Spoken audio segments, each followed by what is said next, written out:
وہ مسلسل کا اس میں جیسے ہم رحیم اللہ کی صفت رحیم میں ہم نے پڑھا تھا کہ وہ مسلسل ہے اور ہمیشگی ہے اس میں. تو یہ وزن پر جو چیز آتی ہے جو لفظ اس میں ہمیشگی ہوتی ہے اور مسلسل. تو علی مسلسل اور ہمیشہ رہنے والا عذاب ہے. اچھا اب یہاں پر ہمیں ایسے پتہ چلتا ہے جو جہنم میں چلا گیا وہ ہمیشہ وہاں رہے گا اور اس سے نہیں نکلے گا. لیکن اصل میں یہ حکم کس کے لیے ہے؟ جو کفر کی حالت میں مر گیا. ٹھیک ہے، جو مسلمان جو ایمان مسلمان تھا مگر بہت سے مسلمان بھی جہنم میں جائیں گے، پلسرات پر گزر نہیں سکیں گے بلکہ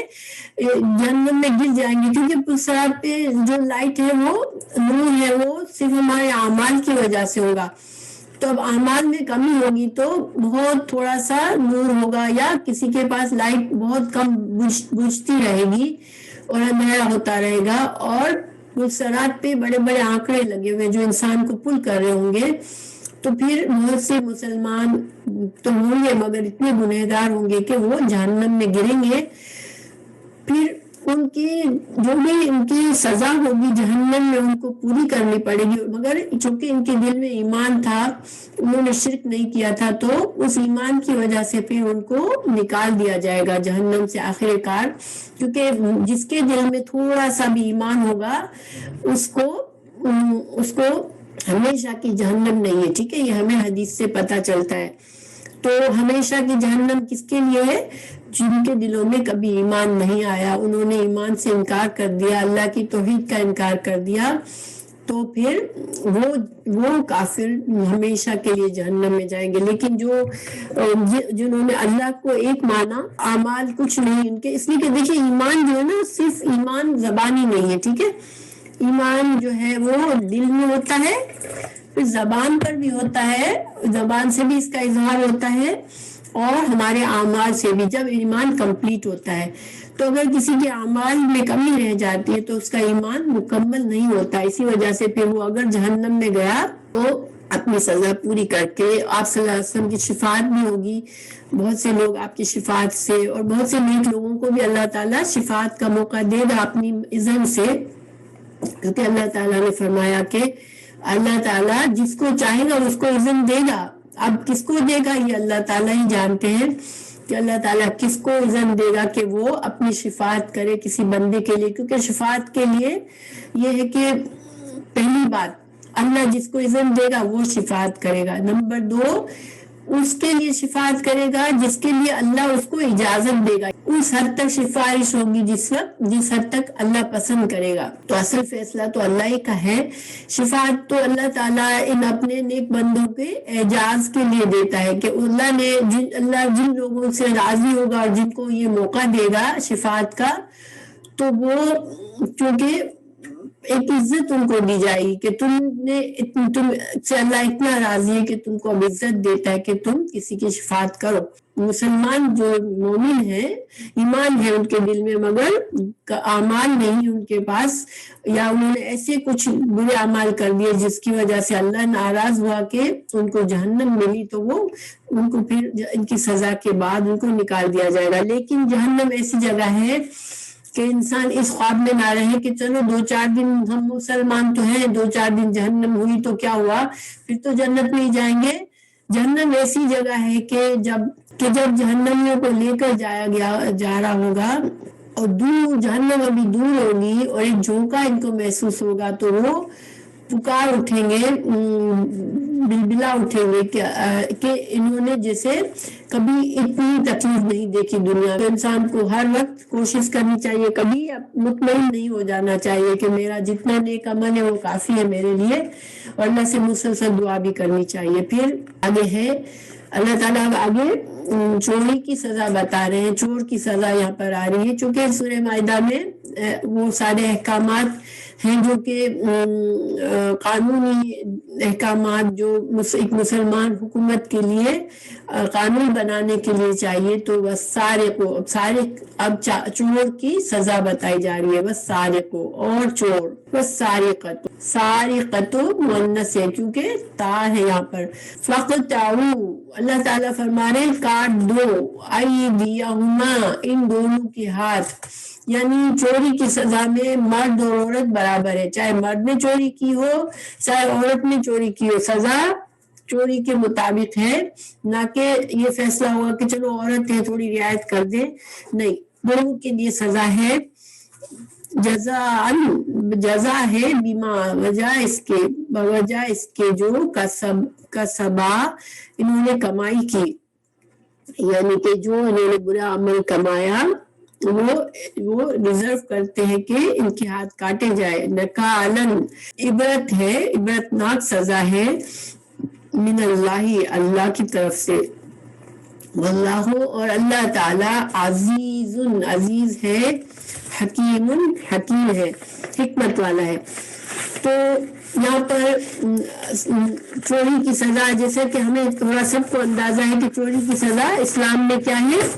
کہ ہاتھ کاٹنا، کہ کتنی چوری پر ہاتھ کاٹا جاتا ہے۔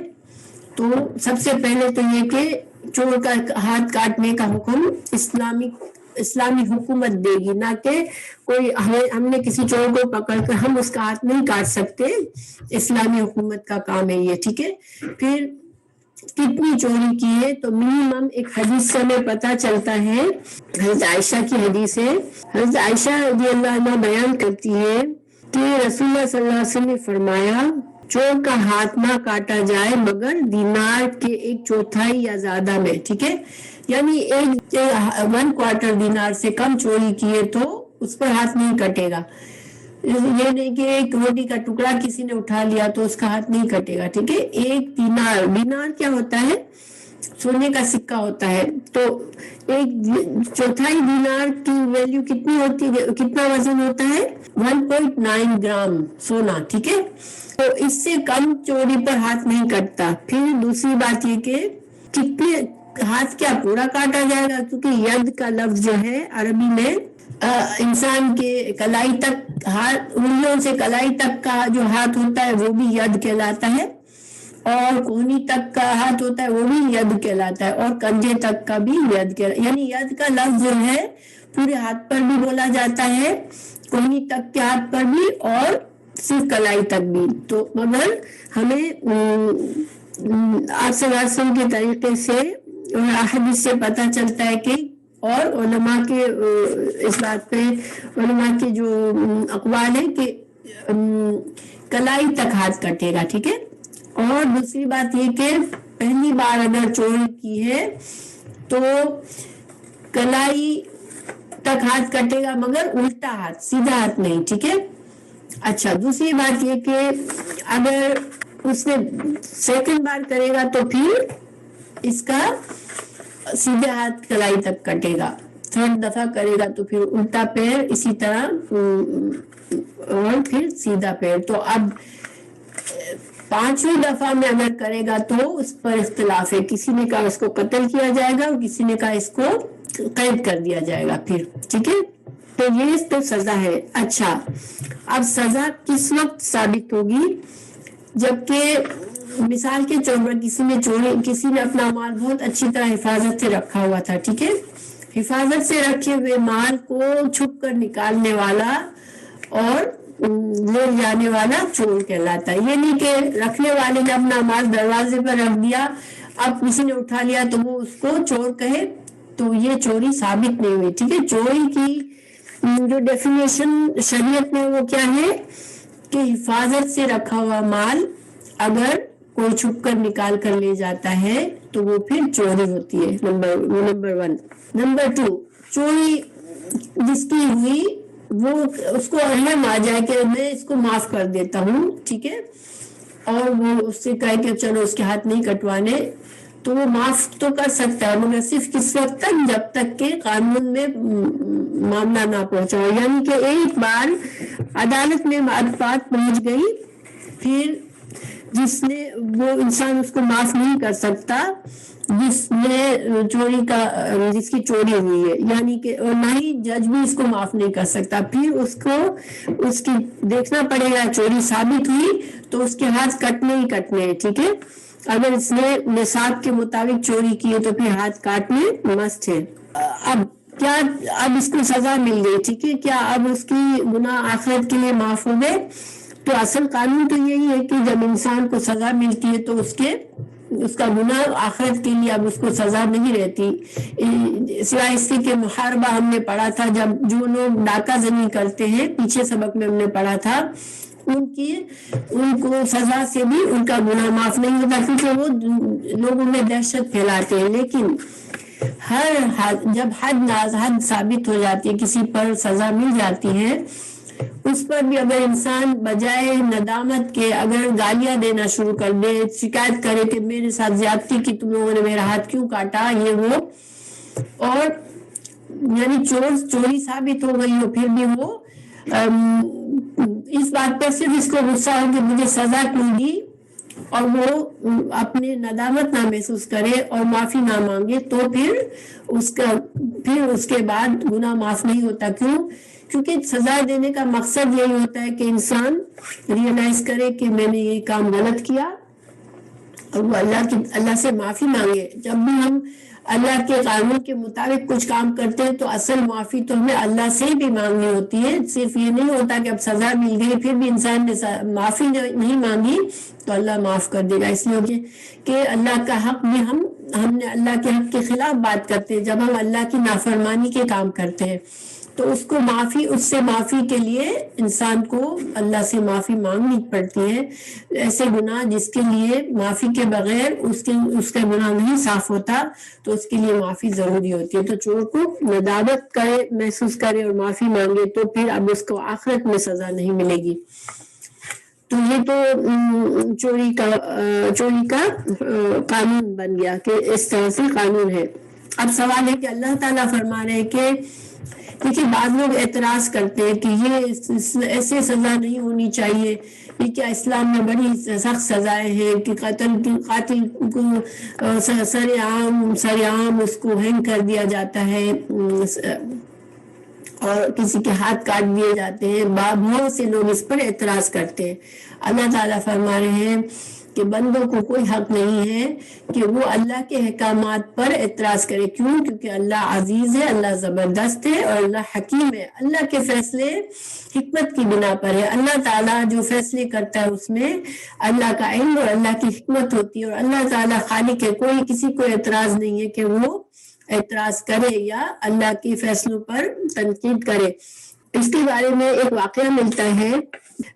کسی آدمی نے کسی آدمی کا دشمن میں خود سے ہاتھ کاٹ دیا، اس نے چوری نہیں کی تھی، وہ اس آدمی کا ہاتھ کاٹ دیا، تو اس آدمی کی سزا کیا ہے؟ اس کو 50 اونٹوں کی قیمت دینی پڑتی ہے دیت میں، جیسے کہ مرنے والے کسی کو قاتل کو دیت دینی پڑتی ہے قتل کی 100 اونٹ، تو اسی طرح کسی کے ساتھ زیادتی کر کے اس کے ہاتھ کاٹنے کی دیت کتنی ہے؟ 50 اونٹ۔ لیکن 50 اونٹوں کی قیمت تو 1/4 دینار سے کہیں زیادہ ہے، لیکن جب 1/4 انسان چوری کرتا ہے تو اس کے ہاتھ خود حاکم کٹواتا ہے۔ تو کسی شاعر نے اس پر شعر لکھا کہ یہ کیسا قانون ہے، 1/4 دینار کی سزا کے طور پر چوری پر ہاتھ کاٹ دیتے ہیں، جبکہ اگر کوئی بندہ کسی کا ہاتھ کاٹتا ہے تو اس سے 50 اونٹوں کی دیت لیتے ہیں، یعنی کہ اس نے مذاق بنایا کہ یہ کیا بات ہوئی۔ تو اس نے جب ایسی بات کی تو پھر خود ہی بھاگ گیا خوف کے مارے کہ اب اس کو سزا ملے گی۔ لیکن اس کا جواب بہت سے علماء نے کیا دیا کہ جب کسی انسان کا ناحق کوئی دوسرا انسان ہاتھ کاٹتا ہے تو وہ ہاتھ جو اس کا ہاتھ کٹا اس نے کوئی جرم نہیں کیا تھا، وہ تو امین تھا، اور اللہ تعالیٰ نے ہر انسان کی زندگی کی حرمت رکھی ہے، ہر انسان کی جان کی حرمت ہے، کوئی اس کو نقصان پہنچاتا ہے تو اس کی سزا لکھی ہے اللہ نے۔ تو جب اس ہاتھ نے خیانت کی، وہ چور بن گیا۔ کوئی آدمی جب چوری کرتا ہے تو وہ خیانت کرتا ہے، تو اس کے ہاتھ کی انسان کی جو حرمت ہے وہ کم ہو گئی۔ اب مسلمان کی جان کی عزت ہے، لیکن چور جب اللہ کی مرضی کے خلاف کام کرتا ہے تو پھر اس کی عزت نہیں رہی، اس کا ہاتھ کی وہ ویلیو نہیں رہی۔ اچھا، یہ اللہ تعالیٰ خود فرما رہے ہیں کہ نکالا عبرت ہے، تو اللہ تعالیٰ فرما رہے ہیں کہ یہ بڑی عبرتناک سزا ہے کسی کا ہاتھ کاٹ دینا، ٹھیک ہے، لیکن اس سے عبرت دوسروں کو ہوگی کہ یہ جرم اس طرح کے جرائم نہ کرے، کیونکہ انسان کی اللہ نے حرمت رکھی ہے، اللہ تعالیٰ کے قوانین کو فالو کرنا یہ انسان کی اپنی حفاظت کے لیے ہے۔ تو جب کسی کے جان و مال کی کوئی پرواہ نہیں کرتا اور اللہ کی نافرمانی کے کام میں دوسروں کے حقوق کو غصب کرتا ہے، تو پھر اس کی سزا بھی ایسی ہے جو کہ عبرتناک ہے کہ اب ایک اس انسان کا ہاتھ کٹ گیا، وہ ساری زندگی کے لیے اس پر عیب بھی آ گیا نا کہ یہ چور تھا اسی لیے اس کا ہاتھ کٹا، اس لیے کہ جو بھی اسے دیکھے گا اس کو یاد کرے گا کہ اس آدمی نے چوری کی تھی اس لیے ہاتھ کٹ گیا، اور وہ خود بھی اپنے ہاتھ کو جب بھی دیکھے گا اس کو یہ یاد آئے گا کہ میں نے یہ گناہ کیا تھا اس لیے میرا ہاتھ کٹا ہے۔ تو اللہ کی سزا، اللہ تعالیٰ فرما رہے ہیں کہ یہ مقصد کیا ہے اس سزا کا کہ اس میں عبرت ہو، تاکہ وہ ایسے کام اس کو دیکھ کے کوئی اور لوگ بھی اس طرح کے کاموں سے بچ جائے۔ تو میرا اللہ تعالیٰ ویسے بھی اللہ کے فیصلے انسان کی سمجھ میں آئے یا نہ آئے، اگر انسان ایک مومن کو اللہ کی بات کو ماننا ہے۔ پھر یہاں پر آگے فرمایا پھر جو تابا توبہ کر لے من بعد، اس کے بعد ظلم ہی اپنے ظلم کے واصلحہ اور اصلاح کر لے، فإن اللہ تو بے شک اللہ تعالیٰ یتوب مہربان ہوتا ہے علیہ اس پر، ان اللہ بے شک اللہ تعالیٰ غفور رحیم ہے،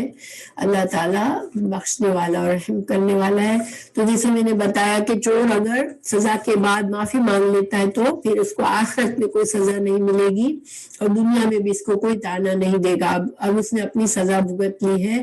اللہ تعالیٰ بڑے سے بڑے گناہ کو معاف کر دیتا ہے جب انسان اس کی طرف پلٹتا ہے، اور اگر چور نہ پکڑا گیا، کسی کی کوئی معاملہ اس کا حکومت تک نہیں پہنچا لیکن پھر ہی اس نے معافی مانگ لی، اپنی اصلاح کر لی، جو مال چوری کیا تھا وہ دے دیا واپس،